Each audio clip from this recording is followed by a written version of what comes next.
శ్రేష్టమైన వాక్యం దేవుడు నీకు వినిపిస్తున్నా, నీ సినిమాల అలవాటు పోదే, నీ మొండితనం పోదే, నీ గర్వం పోదే, నీ అహంకారపు స్వభావం పోదే.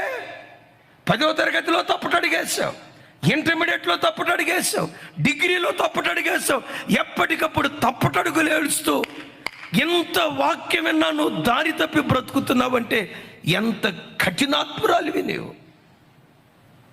తీర్పు దినాన నీకంటే సొదొమ గొమొర్రా వారి గతి ఓర్వదగినదై ఉంటుందని దేవుని వాక్యం వింటుంది. దేవుని వాక్యం ఉంటుంది. ఎందుకు సొదొమ గొమొర్రా అన్నాడో తెలుసా? సొదొమ గొమొర్రా వాళ్ళు వాక్యం లేక, వాక్యం వెనక చెడిపోయారు. మరి నువ్వెలా చెడిపోయావు?